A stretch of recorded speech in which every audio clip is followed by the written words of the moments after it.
Hey there and welcome to No Recipe Required. Hope you're doing well. Tonight I'm going to do a classic French brasserie dish, a little steak frites. Steak, I do it all the time. No big secrets there. We're going to do a just a simple sear on it.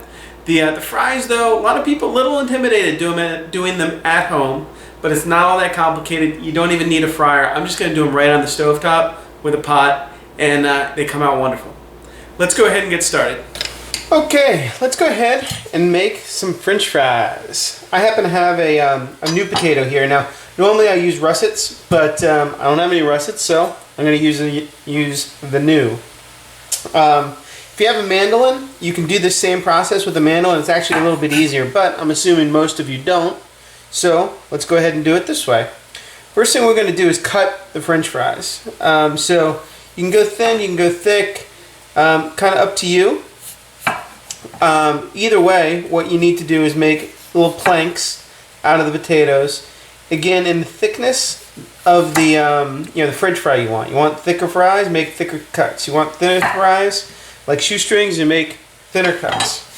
Once you've got the discs here, then just lay them out the long way. I'm going to do like a little julienne cut,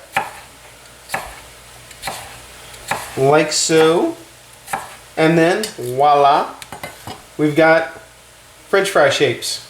Once you get them cut through, then you're going to want to just put them in a little in a bowl here of cool water, and that's going to help rinse off the starch from the potatoes and end up giving us a better fry. My cut potatoes have been sitting in cold water now for probably a total of 15 minutes, and I've actually rinsed the water out a few times, just literally drained it off.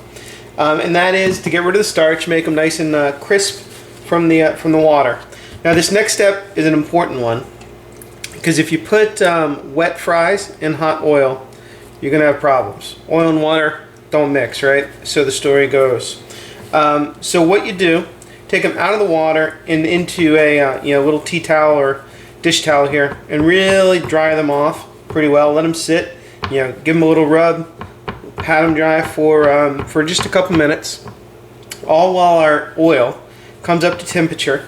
And we're going to do two fries. The first fry is really just going to kind of cook the potatoes and soften them up, and can be done ahead of time. Second fry will be to actually crisp them up and make our final little French fry. Okay, time to do our first fry. Now, frying, this is the only tricky, potentially dangerous part, so be careful, pay attention to what you're doing. I've got a pot here. I've got one of my deeper pots, and I've only filled it halfway with oil. And for this first fry, I want my oil at about 300 degrees. I'm using vegetable oil. Some people use peanut oil, other types of oils. I don't particularly like olive oil for this process. I've got my fries here. I'm going to drop them into the oil. Now the reason we do it halfway is once these drop, the oil is going to come up, and if it splatters, it could catch on fire.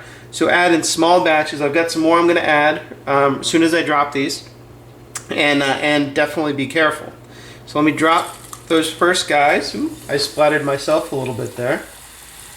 You see how much the oil,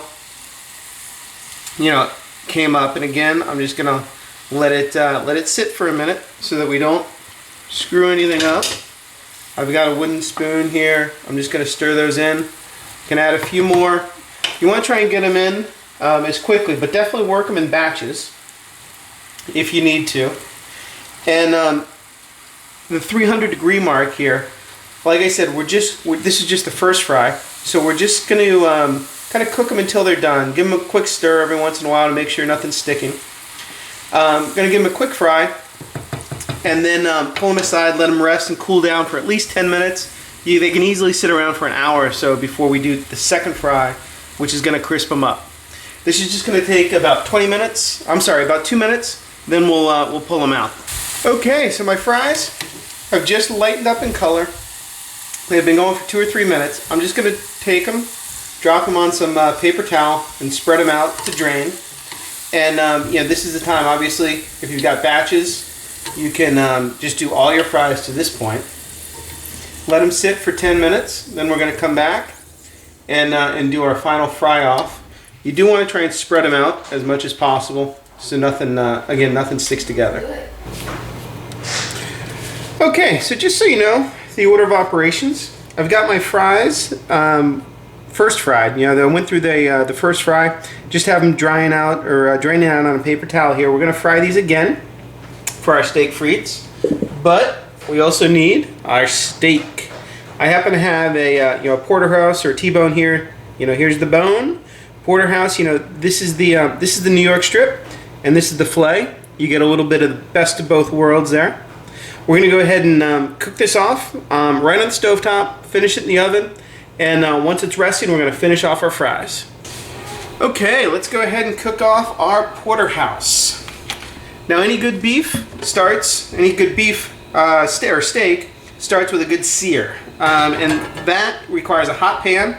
You can see, I think, maybe on the camera, a little bit of smokiness, which is exactly what we want.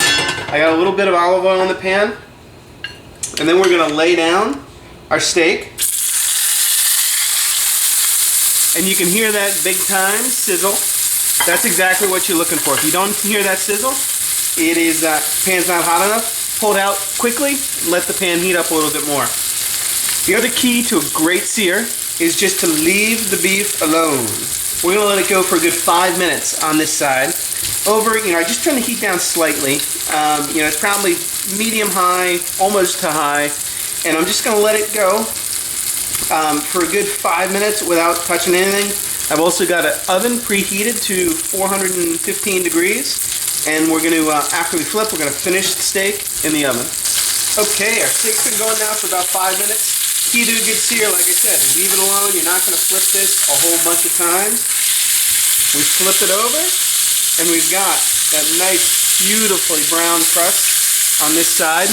Again, lots and lots of sizzling. You may, in fact, want to grab one of these, wire mesh things. This doesn't interfere with the cooking, but keeps some of the splattering down. So, I've got this turned over. I'm going to let it sear on this side, actually in the oven. So I'm just going to take it off the heat, throw it into a 400-degree oven, and we'll take it out in about 4 minutes. Okay, I just pulled my porterhouse out of the hot oven. It was in there about 420 degrees for 3 or 4 minutes.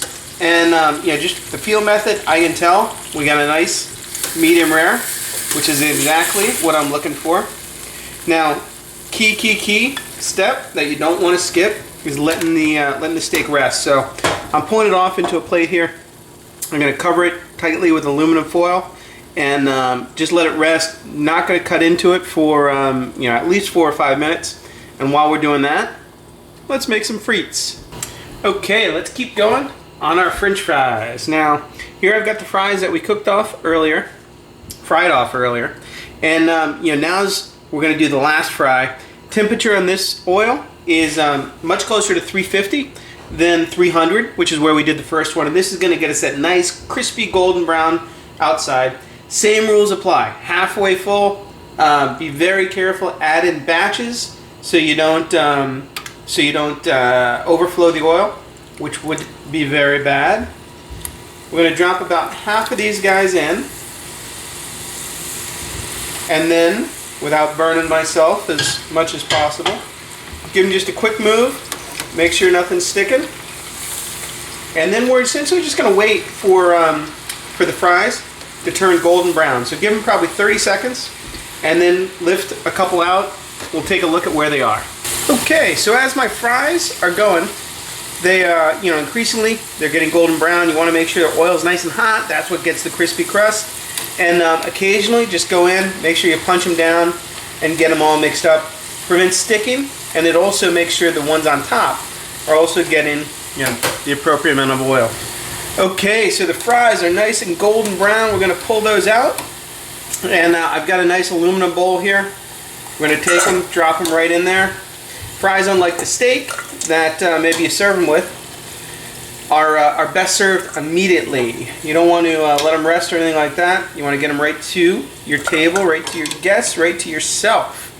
And so we're going to take them over, season them, and then and serve them right up. Okay, so here we've got our fries. Hear that sound? That's the sound you want. That's crispy fries. The oil is still on there. You want to make sure you season them with a good amount of salt.